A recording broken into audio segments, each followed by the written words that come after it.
welcome back. Today I haven't got a review, I've got a comparison.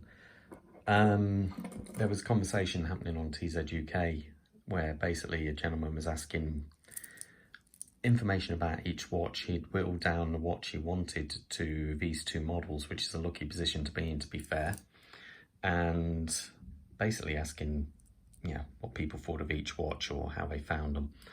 And so I thought I'd do a little video about it.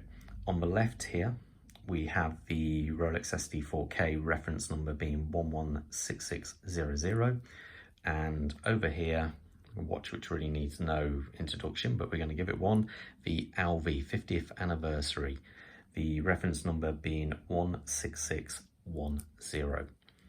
Now, between the two watches, this is actually the rarer of the two models. If you type into Chrono24, the reference number for this, you actually come up, or at least I did today, with 74 models listed, where if you type in this, there are 291 for sale.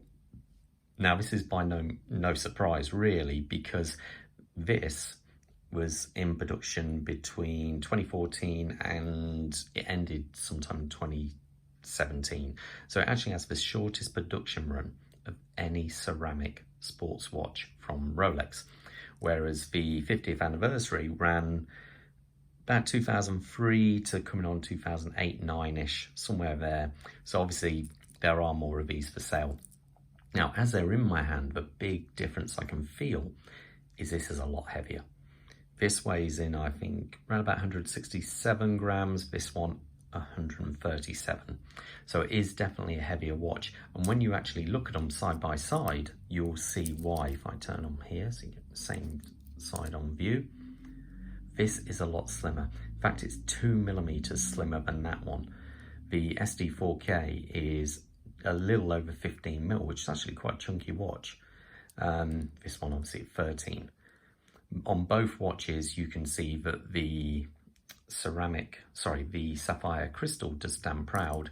Obviously, the Submariner date has the Cyclops. Love it or loathe it. I personally like it. It's a sign of it's Rolex. It's just one of those things. The Sea Dweller doesn't have the Cyclops on it. The simple fact is, back in the old days, the Cyclops would have formed a weak spot under pressure. So that's the reason why they don't have it. They can do it now, but watches are obviously better built, but they on this model, the SD4K, they chose not to have it. And I personally like that. After all, this is the last of the 40mm Sea Dwellers. We zoom in on both dials. You can see both dials have that lovely gloss, high gloss dial tone where you get beautiful reflection of the hands from underneath. The nice white gold markers surrounding the loom and white gold hands. And yeah, nothing, there's not, no one wins on that one. They're both equally as good. You can see what a good job the actual Cyclops does of magnifying the date window there. It's only when you come out really to the bezel, and that's where obviously there's a big difference. Over here we have the nice ceramic bezel, which will never age, never tarnish. And here we have the aluminium bezel, which will age and tarnish. And this is a strange one, because I actually quite like the fact that it will age and tarnish, because that gives it a nice patina, where the SD4K will never age. None of the ceramic models will age as such, or will take hundreds of years versus 10, 20 years. So that's the big difference. Both watches are equally good to turn, but I would have to give it to the SD4K. If I turn it now, absolutely perfection. So can't fault that at all. In fact, I've gone one click too far, which is annoying, as we all know if you've got dive watches. There we go. Okay. The bezel action on the Kermit, more dampered, but equally good. You see how harder it is to actually turn it? It is a little bit harder because this is a little bit slimmer than the one on the SD4K. Let's zoom out here. Just line that back up. There we go. Now, this I would say sits on the wrist slightly better because it's not quite so heavy on top. It's not quite so tall. The lug width, tiny little bit longer. One other thing on this, I would say that the end links fit better on this than the SD4K. You can see there, lovely formed, perfect. Obviously, zero play. On the SD4K, they sit proud, as you can see here. Now, I've got no idea why Rolex do that, but they've got that on a few models. It doesn't match the contour.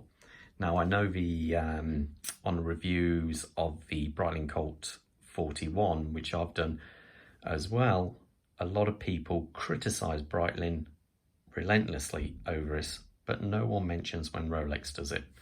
So there you go. So that's one downside, I would say. I don't particularly like that there. It looks wrong.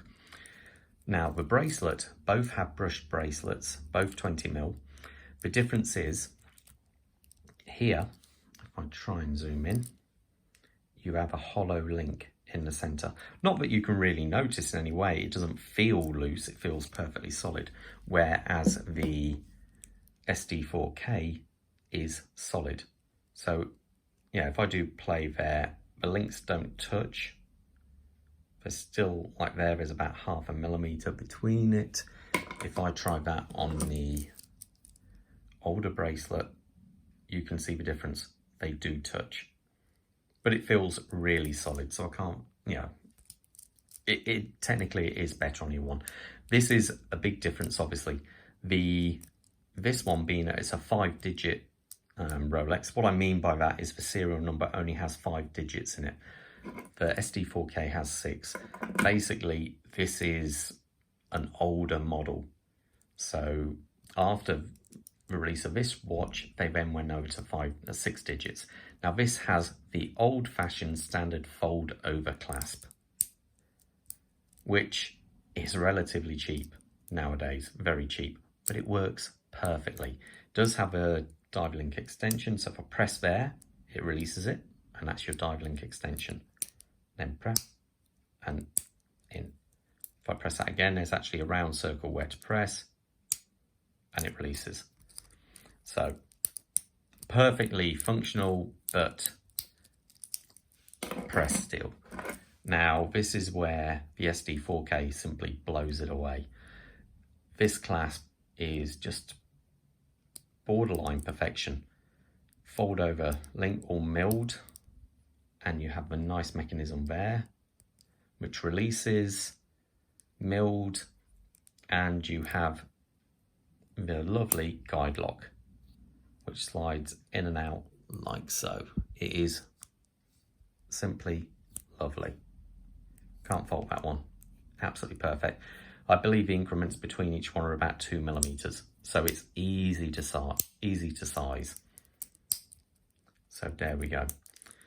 Obviously, we have a 300-meter dive sub, and the sea dweller is 1,220 meters or 4,000 feet.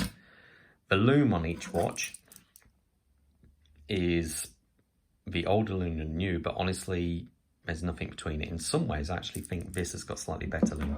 Being that this is a sea dweller, you have the helium escape valve on the side there.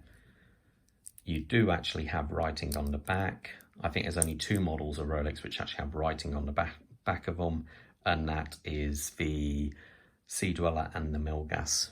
In fact, I've just realised I've still got the sticker on the back of this watch. So there you go. Now, if I show you on the wrist, I'm actually wearing a Larco Memmingen Flieger watch at the moment on a custom leather strap from a gentleman in Scotland who makes all the straps. I've done videos on them before. So if I put this on, let me just adjust that back to my size.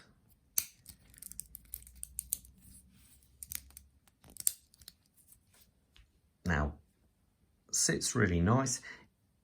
It feels great. Feels great on the wrist. A tiny bit top heavy because it is quite a chunky watch, being that it only has a 20mm bracelet, but it sits really well. Okay, let's tear it off.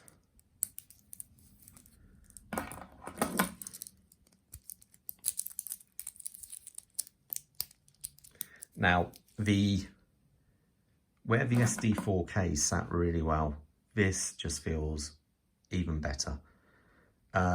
Lighter, see how it just hugs the wrist, but it's still not tight. You know, I can still move that, but it just hugs the wrist nicely. So out the two, my preference, if I could only have one, would be this. I just think it's the ultimate all-round watch. You know, you can wear it anywhere you want. It can be a wedding, funeral, beach, barbecue, whatever. Put them side by side to get an idea. Try not to bash them together. See. But honestly, it really is down to personal taste. For comfort, I think the LV simply wins hands down. If you're wearing a suit, then possibly the Sea Dweller would look better. But it really is down to personal taste. But that's just my opinion on the two watches. Remember, both these watches do have the same movement as well. So there's no difference in performance. Both have the Rolex 31, 35. I think it's about a 31 dual movement, just coming on for 50 hours of power reserve. Both watches are incredibly accurate. So there you go. Hope that is a bit of a comparison between two watches you might like. Okay, all the best, and I'll see you in the next review. Remember, stay safe out there. Bye.